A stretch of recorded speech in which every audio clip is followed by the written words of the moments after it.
नमस्कार, मैं Saket Suri team area से। महाराष्ट्र के गैर आवासीय यानी नॉन रेजिडेंशियल सोलर उपभोक्ता सावधान हो जाएं। यदि आपका बिजली कनेक्शन 10 किलोवाट से अधिक है और आपने सोलर नेट मीटरिंग प्रणाली से लगवाया है, तो आपको आज यानी 1 जुलाई 2025 से बहुत बड़ा झटका लगने वाला है। पहले बात करेंगे 10 से 20 किलोवाट के उपभोक्ताओं की जिन्होंने सोलर भी लगवाया है। आपने सोलर लगवाया होगा अपने 24 घंटे में होने वाले बिजली उपयोग को ध्यान में रखते हुए कि 24 घंटे में जो बिजली बनेगी वो आप दिन में बना के इस्तेमाल कर लेंगे।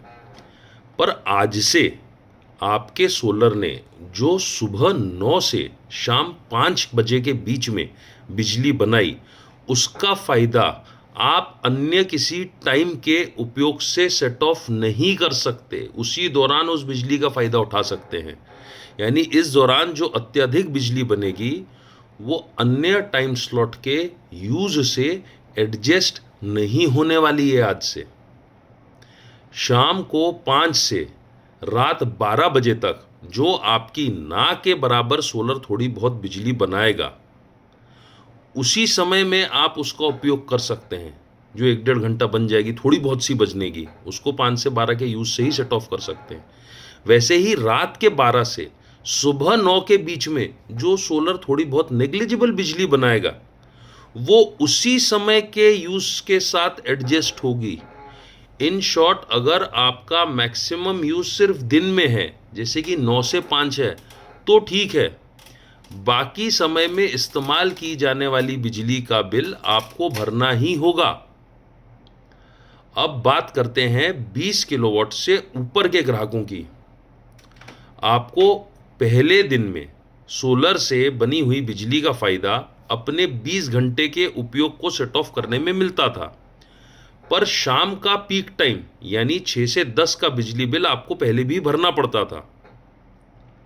अब आपको ये दिन में जो बनी हुई बिजली का फायदा 20 घंटे मिलता था, अब 20 घंटे से घट के आपको इसका दिन में जो बनी हुई बिजली है उसका फायदा मात्र 8 से 10 घंटे के बराबर का ही मिल पाएगा। आपको भी पहले जैसे बताया, शाम 5 से रात 12 और रात 12 से सुबह 9 के बीच में जो आपका बिजली उपयोग है, वो उसी दौरान जो आपका सोलर थोड़ी बहुत ना के बराबर बिजली बनाता है, शाम को 5 से सवेरे 9 बजे तक क्या बिजली बनाएगा वो, उसी दौरान के बनाई हुई बिजली से उसी दौरान के सोलर का यूज सेट ऑफ मिलेगा। दिन में जो आपने एडिशनल बिजली बनाई थी उसका फायदा आपको नहीं होने वाला है। ये सब हुआ है MERC के यू टर्न ऑर्डर के बाद। पहला ऑर्डर आया था 28 मार्च 2025 को। उसके बाद MSEDCL ने उस पर ऑब्जेक्शंस लिए और फिर वो स्टे हो गया। फिर MSEDCL की रिवाइज पिटिशन लगी, जिसमें क्या हुआ किसी को नहीं पता, पर 3 महीनों के बाद ये ऑर्डर आया। कई लोग तो MERC के क्रेडिबिलिटी पर अब बातें कर रहे हैं, और कुछ लोगों ने तो पहली भी कहा था और अब भी खुला आरोप लगाया है कि MERC में ग्राहक प्रतिनिधि के पद भी खाली हैं और सेक्टर वाइज स्टेट रिप्रेजेंटेटिव भी मौजूद नहीं है, जबकि इन सब का प्रावधान यानी प्रोविजन है। इतने सारे लोकेशंस पर हुई public hearing was an I wash, और ऐसे पलटू ऑर्डर का महाराष्ट्र की इकोनॉमी पर बहुत बुरा असर पड़ने वाला है। महाराष्ट्र के व्यापारी और इंडस्ट्रियलिस्ट अपने ही पैसे से लगवाए सोलर की बिजली को खुद ही यूज नहीं कर पाएंगे। ऐसे में वो देश में सबसे महंगी बिजली बेचने वाले स्टेट में क्यों रहें? वो नजदीकी राज्यों में शिफ्ट ना हो जाएं? पर उनके साथ ना केवल राजस्व का लॉस होगा, भारी अनएम्प्लॉयमेंट भी बढ़ेगा।